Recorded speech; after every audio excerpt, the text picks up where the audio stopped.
ज्ञान the treasure में आपका स्वागत है। और हम आपको बताएंगे गजेंद्र मोक्ष की कहानी। ये क्या था? बहुत प्राचीन काल की बात है। द्रविड़ देश में एक पांड्यवंशी राजा रहते थे। उनका नाम था इंद्रधुम्न। वे भगवान की आराधना में ही अपना अधिक समय व्यतीत करते थे। यद्यपि उनके राज्य में सर्वत्र सुख शांति थी, प्रजा प्रत्येक रीति से संतुष्ट थी, तथापि राजा जो थे वो अपना समय राज्य कार्य से ज्यादा भगवान भक्ति में ज्यादा बिताते थे। राज कार्य में बहुत कम समय दे पाते थे। वे कहते थे कि भगवान विष्णु मेरे राज्य की व्यवस्था करते हैं। अतः वे अपने इष्ट परम प्रभु की उपासना में दत्तचित्त रहते थे।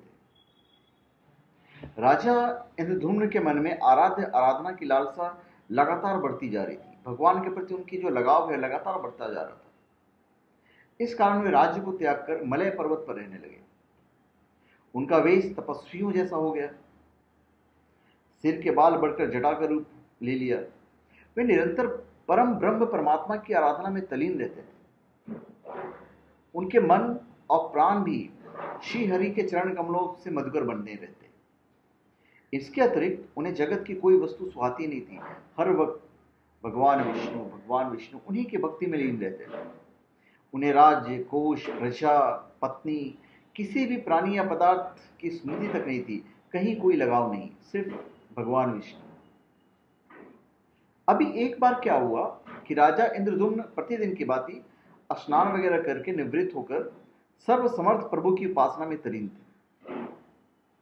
उन्हें बाह्य जगत का तनिक भी ध्यान नहीं था। और एक यह सही भी बात है, जब भगवान में तलीन हो जाते हो, परमात्मा में तलीन हो जाते हो, तो आप दुनियादारी की कहां से फिक्र होगी?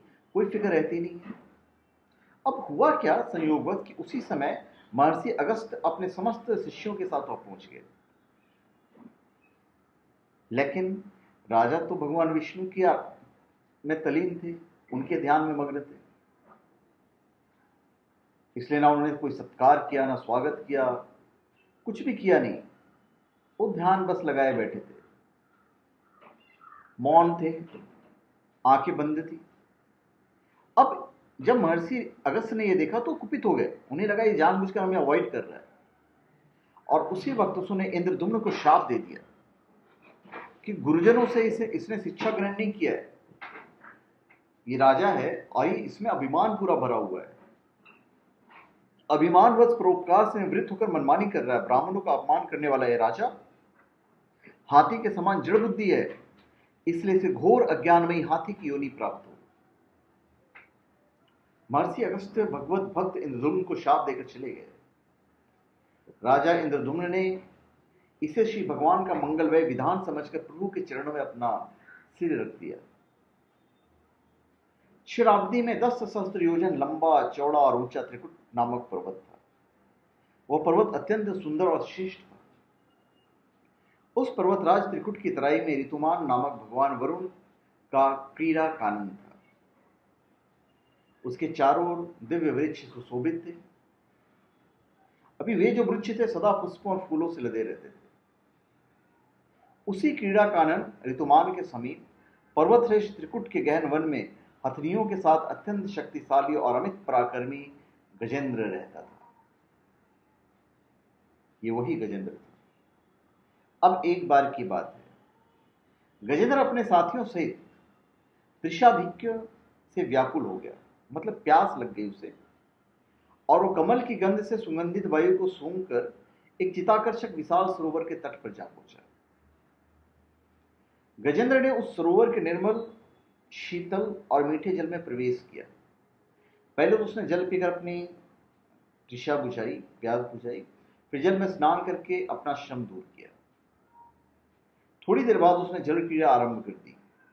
वो अपनी सूंड में जल भरकर उसकी फिहारों से हथनियों को स्नान कराने लगा। तभी अचानक गजेंद्र ने सूंड उड़ाकर चित्कार की। पता नहीं किधर से एक मगरमच्छ ने आकर उसका पैर पकड़ लिया। गजेंद्र ने अपना पैर छोड़ने के लिए पूरी शक्ति लगाई, परंतु उसका वश नहीं चला और पैर नहीं छूटा, क्योंकि पानी के अंदर मगरमच्छ बहुत शक्तिशाली होता है।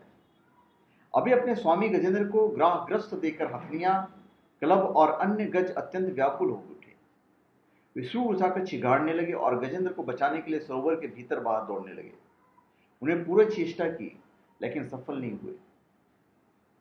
वस्तुतः महर्षि अगस्त के शाप से इंद्रधुम्न ही राजा गजेंद्र हो गए थे और गंधर्व श्रेष्ठ हु महर्षि देवल के श्राप से ग्राह हो गए थे। वे भी अत्यंत पराक्रमी थे। संघर्ष चलता रहा। गजेंद्र स्वयं को बाहर खींचता और ग्राह गजेंद्र को भीतर खींचता। सरोवर का निर्मल जल गंदा हो गया। कमल दल छत विक्षिप्त हो गए। जल जंतु व्याकुल हो उठे।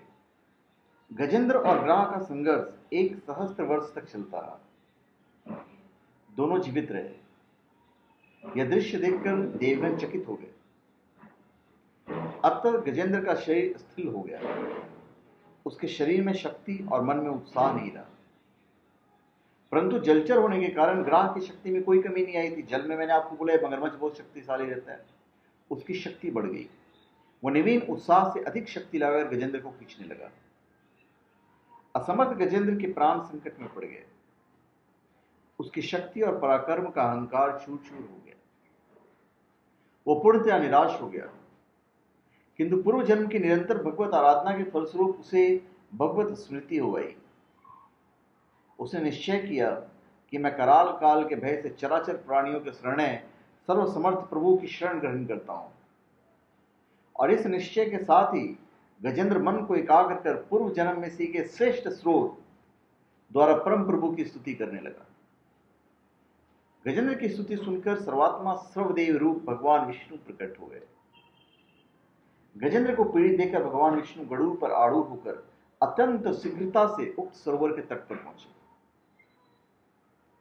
जब जीवन से निराश तथा पीड़ा से छटपटाते गजेंद्र ने हाथ में चक्र लिए गरुड़ रूढ़ भगवान विष्णु की तीव्रता से अपनी ओर आते देखा तो उसने कमल से एक सुंदर पुष्प अपनी सूंड में लेकर उठाया और बड़े कष्ट से कहा, नारायण भगवान आपको नमस्कार है।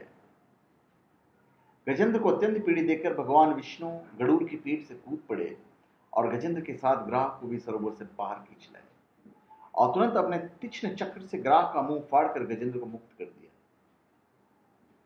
ब्रह्मादि देवगण श्रीहरि की प्रशंसा करते हुए उनके ऊपर स्वर्गिक सुमनों की वृष्टि कर दी, पुष्प वृष्टि कर दी। सिद्ध और ऋषि महर्षि परब्रह्म भगवान विष्णु का गुणगान करने लगे। ग्राह दिव्य शरीरधारी हो गया। उसने विष्णु के चरणों में सिर रखकर प्रणाम किया और भगवान विष्णु के गुणों की प्रशंसा करने लगा। भगवान विष्णु के मंगलमय वरद हस्त के स्पर्श से पाप मुक्त होकर अभिशप्त हु गंधर्व ने प्रभु की परिक्रमा की और उनके त्रैलोक्य वंदित चरण कमलों को प्रणाम करके अपने लोक चला गया। भगवान विष्णु ने गजेंद्र का उद्धार कर अपना पार्षद बना लिया। गंधर्व सिद्ध और देवगण उनकी लीला का गान करने लगे। गजेंद्र की स्तुति से प्रसन्न होकर भगवान विष्णु ने सबके समक्ष कहा कि प्यारे गजेंद्र, जो लोग ब्रह्म मुहूर्त में उठकर तुम्हारी की हुई स्तुति से मेरा स्तवन करेंगे, मेरा सत्कार करेंगे, उन्हें मैं मृत्यु के समय निर्मल बुद्धि का दान करूंगा। यह कहकर भगवान विष्णु ने पार्षद रूप में गजेंद्र को साथ लिया और गरुड़ा रूप और गरुड़ के ऊपर उसे सवार होकर अपने दिव्य धाम को लेकर चले गए। तो धन्यवाद। आप हमारे चैनल पे सब्सक्राइब करें और अपने कमेंट दीजिए। धन्यवाद।